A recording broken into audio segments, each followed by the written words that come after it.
Hello again, I hope that you enjoyed the previous video, and this video is mostly just a bit of an update just to let you know that I am now actually able to start on my Ruby and Emerald playthroughs. I got all the equipment and bits and bobs I needed to begin the battery replacement on those cartridges, so I have made this little update video to let you know. And this was one of the pre-planned videos that I had mentioned in my first video, and this was just to kind of show the battery swap and what I did for that, and then kind of getting started on those playthroughs. So before I go any further with this video, I just thought I would let you know that this isn't going to be a super duper in-depth tutorial on how to change the batteries on a Game Boy Advance cartridge. This is going to be more of a guide of what you need to do and how it works and what you do. There are people who are much better at doing this kind of work, who can teach you better ways of doing it than I can. So I would definitely recommend, if you want to know how to do it better or know how to actually do it, watch a video of someone who knows how to do this kind of repair. I'll see if I can find something that I can link in the description for you with a more tutorial based guide. But ultimately this video is just more of like a kind of overview of what you need and have to do, and kind of give you the general idea of what a project like this would require. It is entirely likely that if you are watching this video, you probably already know what the battery is for in the Ruby, Sapphire, Emerald, Game Boy Advance cartridges.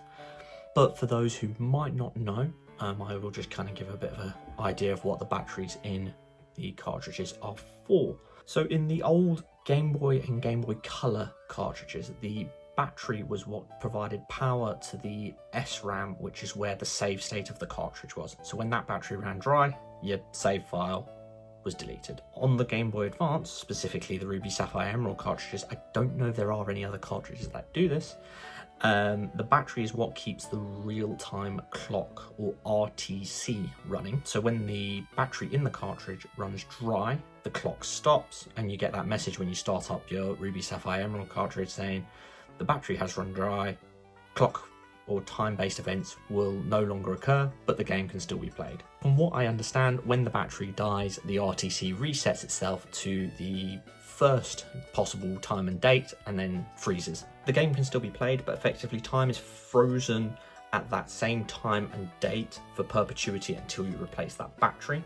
So things like growing berries, trying to get access to Shoal Cave, and the lottery and any other time-based events in Ruby, Sapphire and Emerald is just not possible because the clock is not moving. Again, from what I understand, in Ruby and Sapphire, shiny hunting is also affected by the RTC. Your shiny frame in Ruby and Sapphire resets, and the RTC is kind of responsible for resetting that and randomly assigning when that's going to be. So not having the clock working in Ruby and Sapphire effectively gives you the same kind of RNG as you get in Emerald, which we all know is broken because it doesn't work, especially with regards to shinies. It doesn't work how it is meant to. Considering I want to do some soft resetting for shiny Pokemon and potentially have a chance of encountering them in the wild, I ideally do want my RNG to be working. So the best possible way to do that is replace the battery so I can have better chances of actually encountering shinies. I have now changed the batteries in Ruby and Emerald. Now, so given that the RNG for shiny Pokemon in Emerald is broken, it does seem a bit strange to change the battery for shiny Pokemon in that game.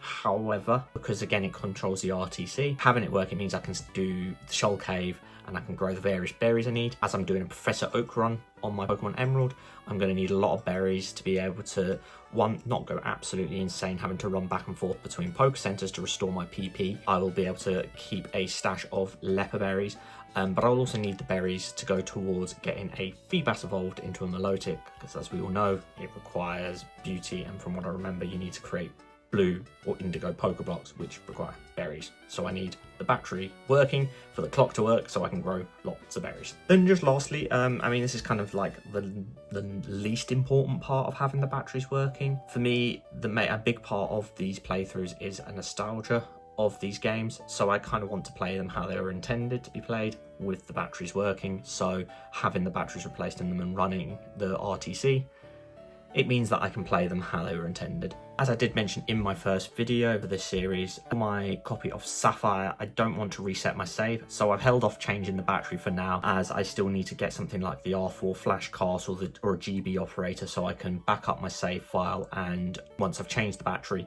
reset the clock into the future so the clock will run, because if I change the battery, the clock will still be in the past, so I'll have the save file will be here in time, and the clock will be here in time, and it will keep going like that. So ideally what I need is the R4, an R4 cartridge or the GB operator, and what that means is I can replace the battery and then I can back up my save and manually edit the time to bring it so it's ahead or in line, so the clock is actually actively running in time with the gameplay. Changing the batteries on the cartridges is actually pretty simple when you just look at the steps to do so on paper.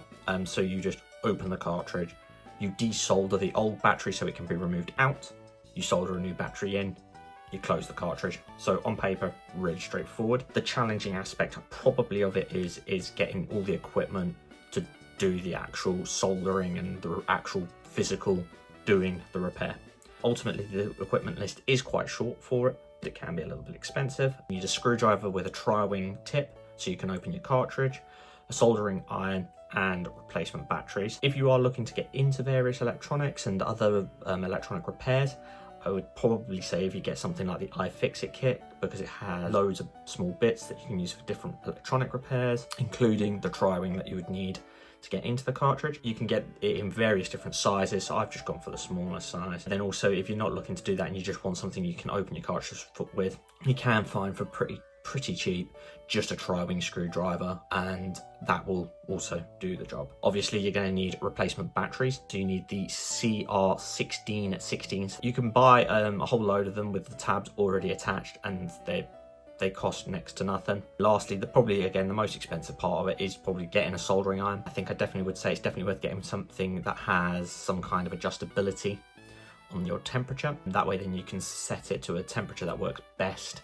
for doing the job you are doing. I actually had a bit of trouble initially getting the old battery off, and this was mostly because of my own inexperience with soldering. I initially hadn't set my soldering iron very hot to begin with. I was kind of nervous about doing this as I didn't want to damage my game. So taking it safe, I started off, I say a low temperature, it was about 200 degrees Celsius, which is still quite hot, and then wasn't having any luck, and just gradually just brought it up and up and up until I was starting to melt the solder. I was actually quite shocked to find that 400 degrees Celsius at the end was enough to make the solder liquid, and that just kind of let me slowly loosen and wiggle the battery off, so I'd kind of heat it, wiggle a bit, heat it, wiggle a bit. I probably could have gone a bit hotter with the soldering iron, because as soon as I took the heat off the solder, it started to solidify again. So I had to kind of risk my fingers being a little bit closer than I would have liked to the soldering tip, so I could kind of keep applying heat whilst I was wiggling the battery off carefully. I was more though apprehensive about increasing the heat though, because again I didn't want to break the game by making it too hot. However, once I managed to figure out for the first cartridge and kind of figured out how to get best to get it to work, when I did the second cartridge, it was a much quicker and easier process. Got the new batteries onto the board, sealed them up, popped them into my Game Boy and tested them, and they worked. They were fine. I didn't get the message saying that the batteries were dead, and I was able to get started with playthroughs. I thought as well, because I got the batteries repaired and I wanted to kind of make this video a bit more interesting, I would kind of give like a bit of like my opening week update. So with Ruby and Emerald now set up with their new batteries, I got the games set up for their respective playthroughs. On Ruby, I have just kind of named myself Astro on this one, and I'm going to be looking to just play this game as a Nuzlocke. So this is just to replay Gen 3, but just with a bit of a challenge. I have given myself the extra challenge though, so for my starter I am actually going to be soft resetting for a shiny starter. If you know the rules of a Nuzlocke, you probably know that you don't really need to have a shiny starter or don't need to shiny hunt for a starter, unless of course you're doing some sort of shiny badge quest Nuzlocke or just a shiny badge quest. I've not actually really had a chance to shiny hunt on a Gen 3 cartridge properly before, and so I kind of just wanted to have a go with it, and given the time that I've spent to fix the battery, and also I suppose it's also going to really substantially increase the stakes by having a shiny starter on a Nuzlocke run, because I'm really not going to want to lose it after putting the work in for those kind of resets. I still haven't found my shiny purple friendo yet, but I am just continuing to reset over and over. When I'm doing that, I am making sure to keep the camera rolling so I can capture the moment of getting that shiny starter. Once I have got my shiny starter, I pretty much can just get started with the Nuzlocke without any delay. I can just get playing on that. On my copy of Emerald, I actually did have a bit of a challenge of figuring out what the name I wanted to give myself, because I was thinking of like, oh yeah, I could go with Prof or the Professor, and I was thinking, oh, I wonder if I can fit Prof Astro in. Unfortunately, there wasn't quite enough characters. I think I could get Prof Astro. It will show in the video. So I ended up just going with P.Astro, and I'm using P as short for Prof. I've gone for Trico as my starter, and this is actually homage to my technically first ever playthrough. My first ever starter I always considered to be Mudkip, but Trico technically was my first. When I first got Pokemon Sapphire, I got home, put the cartridge into my Game Boy, and I picked Trico, and for some weird reason I named it something like ABDC full stop. Sure, I completed it up until the point of I got up to the point of battling Kyogre. I don't really remember much of this playthrough compared to what would technically be my second playthrough with the Mudkip, which I consider my first playthrough, because my first playthrough of Pokemon Sapphire I think was more of a tutorial for myself to figure out what I was actually doing a little bit. But being a little kid, I didn't know I only had one chance of capturing Kyogre, and I thought it was just a boss, so I fought it to beat it. And it wasn't until after I'd beaten it and saved my game at some point I'd found out from either a friend or some sort of guidebook that I actually only had one chance to catch it and I was never going to get it. So I actually decided to just reset the cartridge at that point, and I then ended up playing the game technically a second time, actually understanding more what I was doing and actually taking it in, playing the story and paying attention. And on that run it was Mudkip I chose, so I felt that for my Professor Oak run it would be quite fitting to pick what was technically my first ever starter, Trico. I have decided to nickname my Trico for this playthrough Kev. When I started this run I was actually only kind of intending to nickname the Pokemon that were going to be kind of in my core team whilst I was doing it, so anything that I was going to be mostly using for my playthrough. But as I was kind of training up some of my other Pokemon and grinding for XP, I kind of wish I nicknamed them so I could kind of have a bit of a connection, because with that time that it was taking to kind of level and grind up each one, I think it would just be nice to have a bit of a personal touch with that grinding, so it's not just I sent help, Silcoon, tackle. It would be a bit nicer to kind of maybe give them a nickname or something, so I'm probably going to be doing that from going forward.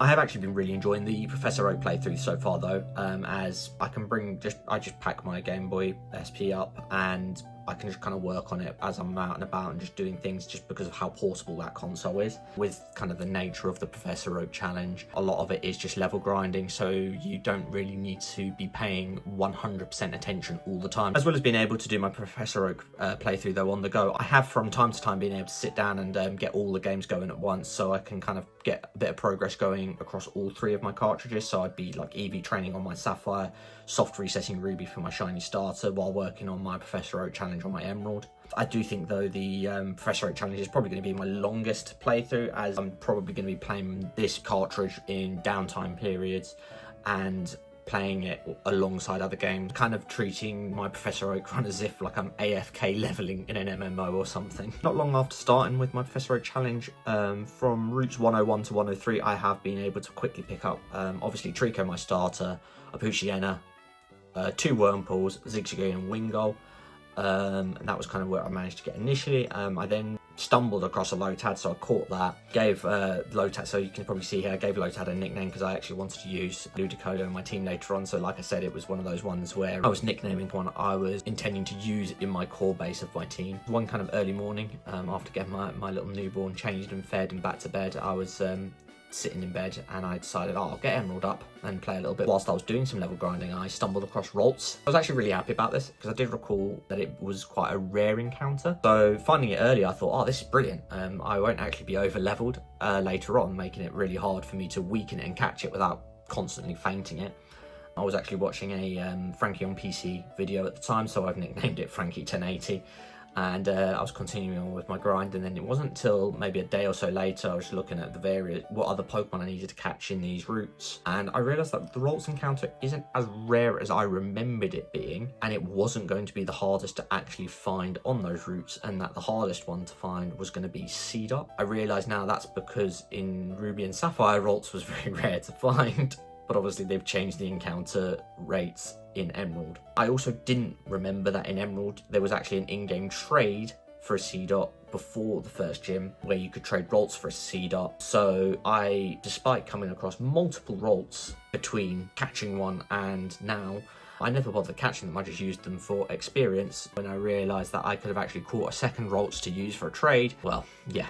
So after remembering about this trade for the Seedot and how rare the Seedot encounter is, I've decided basically just to save myself a lot of hassle. If I see a Ralts before I see a Seedot, I'm going to catch that and do the trade for the Seedot instead. But I haven't yet found another Ralts or found a Seedot, so there's that. I have managed though to get Wurmple evolved into Cascoon and into Silcoon, and I managed to get the Cascoon evolved into a Dustox. So I'm now working on the Silcoon to get the Butterfly. Obviously just working on the rest of the gang there. Focusing currently on the quick evolutions for the Pokemon that I'm not really intending to use in battles or anything, just so then I can get them out of the way, and also with them being the quicker ones, I want to save the trainer battles for the Pokemon that are going to take a bit longer to level up, as I'm more likely to get more XP from those. Then lastly, just a little update on my Sapphire. Not much to report on there at the moment. I'm still training up some Pokemon. I am intending, once I've got my team ready though, to do maybe like a little stream of me taking on the Elite Four, so that'll be quite cool. I just need to get the training out of the way, get the level grinding out of the way for that. I do hope that you have enjoyed this video though. I've really been having fun with this little series I'm working on. This video and the first were my initial kind of main fully planned out videos that I kind of pre-planned and had ideas that I wanted to do for.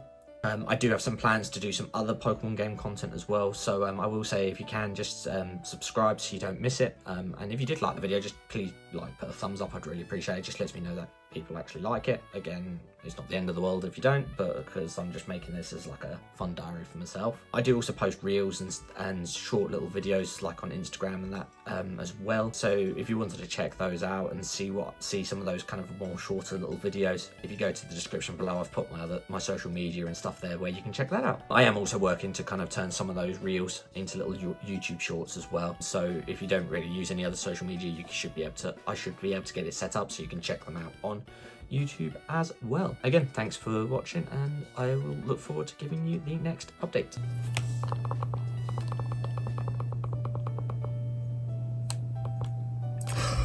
No way!